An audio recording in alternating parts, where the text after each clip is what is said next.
అప్పు తీసుకొచ్చి మాకు అన్నం పెట్టు మాకు అనలే కదా. నీకు ప్రభుత్వం ఇచ్చినప్పుడు జిమ్మెదారిగా నా భార్యను ఏమంటది, నువ్వు బిజినెస్ చెయ్యి, దాని మీద ఆమ్దాన్ని పెట్టి నన్ను నడుపు, నా పిల్లలను నడుపు అంటది. కానీ నువ్వు అప్పులపాయ నువ్వు రేసుకొని నన్ను అనదు కదా. ప్రజలు కూడా అంతే. ఈ రాష్ట్ర ముఖ్యమంత్రి అంటే ఈ ప్రజలంతా బిడ్డలు లాంటి వాళ్ళు. నీ బిడ్డలను అప్పులపాలు చేసి, నీ బిడ్డలు అంటే కేటీఆర్ కాదు, ముఖ్యమంత్రి కుర్చీకి బిడ్డలు అంటున్నాను నేను. కేటీఆర్, హరీష్ రావు, కవిత ఖాందాన్ అంతా సేఫ్, నో ప్రాబ్లం. వాళ్ళకి అప్పులు లేవు, సప్పులు లేవు, సీలకు ఉన్నాయి. వాళ్ళ గవర్నమెంట్ లేకపోయినా లండనో బిండనో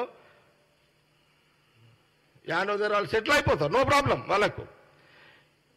మళ్ళా 4 కోట్ల చిల్లర ఎంత ఇప్పుడు అనా 4 కోట్ల మంది ప్రజలు ఇప్పుడు ఏమంటున్నాడు అసెంబ్లీలో కేటీఆర్, మేము తెలంగాణ ప్రజల కోసం అప్పు చేసినామంటున్నాడు. తెలంగాణ ప్రజలు సేమ్ నా ఇంటి కథ, నా పిల్లల కథ చెప్పిన తెలంగాణ ప్రజలు కూడా అంతే అంటారు. నువ్వు ముఖ్యమంత్రి చేసినప్పుడు నువ్వు ఆందాని మీద మమ్మల్ని నడుపు, అది ఇంటి యొక్క బాధ్యత. అది ఇప్పుడు నువ్వు అసెంబ్లీలో నువ్వు మాట్లాడుతున్నావు, ఏం మాట్లాడాలి అవి జిమ్మెదారి ముచ్చట్లు. హరీష్ రావు మాట్లాడుతున్నాడు, ఫైనాన్స్ మినిస్టర్, అదే మాజీ ఫైనాన్స్ మినిస్టర్. బొంగురం నీది కాదు, తాడు నీది కాదు, మస్తు మాట్లాడుతున్నావు. బొంగురం నీది, తాడు నీది అయితే ఆ మాటలు వేరే ఉంటాయి. నీ జేబులకే కట్టావు కదా, నీదేం పోతున్నది హరీష్ రావు. మామయ్య ఆడ సంతకం పెట్టమంటే ఆడ పెడితేవి, బామర్ది ఆడ గుంజమంటే ఆడ గుంజుతీవి. నీకు ఆడ ఎక్కాలి రావు, పిక్కాలి రావు నీకు దాంట్లో. ఏంటి ఇదంతా పిల్లల పరిష్కారం అయిపోయింది, గోటిలాట. గవర్నమెంట్ ఫామ్ చేసి గవర్నమెంట్ నడపాలంటే ఒక జిమ్మెదారి, ఒక జవాబారి తెలంగాణ ప్రజలకు.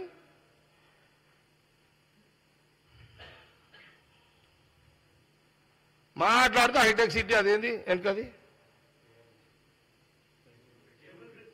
Cable bridge. అరే నీ అమ్మని ఒక్క కేబుల్ బ్రిడ్జ్కే ఇన్ని వందల కోట్ల రూపాయల పబ్లిసిటీ చేస్తే మా వాళ్ళు ఔటర్ రింగ్ రోడ్ ఓఆర్ఆర్ ఎవరు చేసి కూర్చారు? రాజశేఖర రెడ్డి గారే కదా. మెట్రో తెచ్చింది ఎవరు? International airport. అరే ఎంత టూ మచ్ ఇదంతా. ఒక్క బ్రిడ్జ్కే నువ్వు ఇంత పబ్లిసిటా? అది ఒక పార్ట్, గవర్నమెంట్లో ఒక బాధ్యత. అది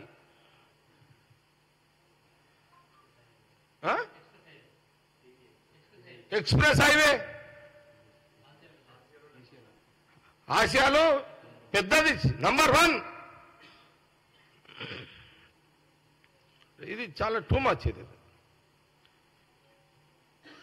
మీరు మళ్ళీసారి అట్లా మాట్లాడితే ఇక దాని అయ్యే మాట్లాడతాను నేను కూడా మళ్ళా. సార్ ఇక కాలేజ్ వచ్చారు, ఒక్క సెకండ్ ప్లీజ్. మీరు కొంత కోఆపరేట్ చేయాలి. ఎందుకంటే 500 గ్యాస్ సిలిండర్ వస్తుంది త్వరలోనే. 500 గ్యాస్ సిలిండర్ మీకు కూడా అందరికి వస్తున్నాయి, మీకు కూడా వస్తాయి, అందరికి వస్తాయి, ప్రస్తుతాలకు కూడా వస్తాయి. చెప్తా నేను, సీఎం గారికి చెప్తా. మీకు ఇళ్ళ జాగాలు ఇవ్వమని కూడా చెప్తా నేను. సీఎం గారికి ఐడియా ఉంది, నేను చెప్తా. మీకు ప్రస్తుతాలకు ఇళ్ళ జాగాలు ఇవ్వమని కూడా చెప్తా. మీకు జిల్లాలో ఇవ్వమంట, స్టేట్లో కూడా ఇవ్వమని చెప్తా. చేతనంత వరకు ఈసారి బయట పడేయండి సీఎం గారికి నేను చెప్తానే. సీఎం గారి ఐడియా ఉంటుంది, నేను మళ్ళీ కూడా చెప్తా. మహిళలకు కూడా 2500 త్వరగా వస్తాయి. 2500 గృహలక్ష్మి తొందరగా వస్తాయమ్మా,